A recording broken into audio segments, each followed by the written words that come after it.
வணக்கம். நான் உங்கள் அம்மா சமையல் மீனாட்சி. இப்போ நம்ம கோதுமை மாவு தோசைக்கு மாவு எப்படி ரெடி பண்ணுறதுன்னு பார்க்கலாம். கோதுமை மாவு தோசைக்கு மாவு எப்படி ரெடி பண்ணுறதுன்னு பார்க்கலாம். கோதுமை வந்து 1 கிலோ நல்லா கழுவி காய வச்சு எடுத்து வச்சுருக்கேன். 1/2 கிலோ பச்சரிசி, இதுவும் கழுவிட்டு காய வச்சுருக்கேன். பால்ரி அரிசி வந்து ஒரு 100 கிராம், ஜவ்வரிசி 200 கிராம், 1 ஸ்பூன் மிளகு, 1 ஸ்பூன் ஜீரகம். இது எல்லாத்தையும் நம்ம போட்டு நல்லா அரைச்சி எடுத்து வச்சுக்கிட்டோம்னா எப்போ தேவையோ அப்போ மாவை நம்ம கலக்கி தோசை ஊற்றிக்கலாம். ஏன்னா வேலைக்கெலாம் போகிறவங்களுக்கு இது கொஞ்சம் ஈஸியாக இருக்கும். அதனால் இது ஒரு நாளைக்கு நீங்கள் வீட்டில் இருக்கிற அன்றைக்கி கடையில் கொடுத்து இந்த மாதிரி ரெடி பண்ணி அரைச்சி வச்சுக்கிட்டிங்கன்னா ஒரு அவசரத்துக்கு டக்குன்னு ஒரு தோசையை ஊற்றிக்கலாம். இங்கே பாருங்கள், நான் வந்து மிஷினில் கொடுத்து இதை திரிச்சிட்டு வந்துட்டேன். நம்ம மிக்சியில் அரைச்சோம்னா கொஞ்சம் கொருன்னு தான் இருக்கும். அதில் மிஷினில் கொடுத்து நம்ம அரைச்சி ஒரு டப்பாவில் போட்டு வச்சுக்கிட்டோம்னா எப்போ தேவையோ நம்ம அப்போ யூஸ் பண்ணிக்கலாம்.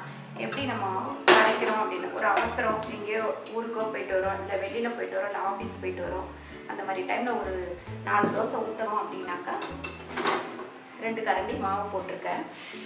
இப்போ இதில் தண்ணி போட்டு இதை நீங்கள் கை வச்சும் கரைச்சிக்கலாம், இல்லை கரண்டிலேயும் நம்ம கரைச்சிடலாம்.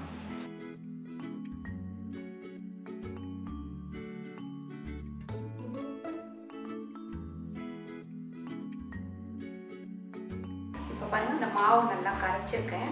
இதில் வந்து சால்ட்டு ஒரு 3/4 ஸ்பூன் போட்டுக்கோங்க. போட்டுட்டு உங்களுக்கு தேவைன்னா வெங்காயம் போட்டுக்கலாம். நான் வந்து வெங்காயம் போடுறேன். நம்ம இது சமைக்கும் போது டக்குன்னு கொஞ்சம் தேவையான பெருங்காயம் கொஞ்சோண்டு பெருங்காயம் போட்டிருக்கேன். கொஞ்சோண்டு கட் பண்ண கொத்தமல்லி.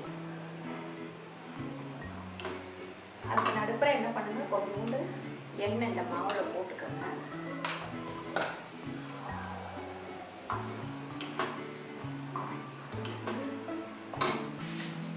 இன்னும் கூட கொஞ்சம் தண்ணியாக நீங்கள் இதை வந்து கரைச்சிக்கலாம்.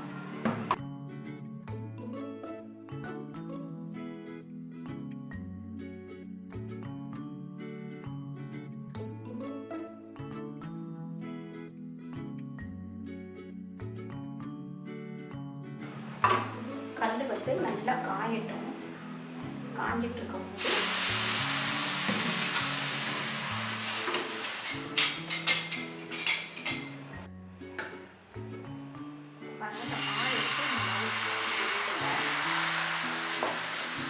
தேய்க்க வேண்டாம். நீங்கள் தேய்ச்சிங்கன்னா உடஞ்சி போகிற மாதிரி இருக்கும். அதனால் தேய்க்காமல் இப்படி ஊற்றுனீங்கன்னா தோசை நல்லா வரும்.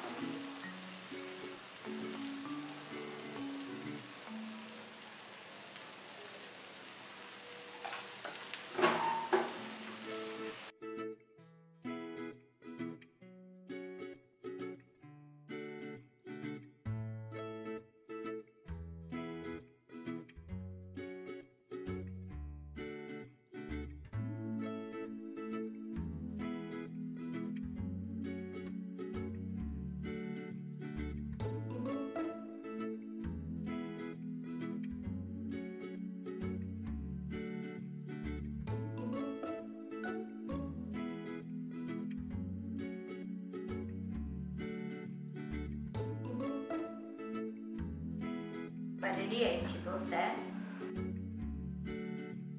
இந்த வீடியோ உங்களுக்கு பிடிச்சிருந்தா லைக் பண்ணுங்க, ஷேர் பண்ணுங்க, சப்ஸ்கிரைப் பண்ணுங்க. நன்றி, வணக்கம்.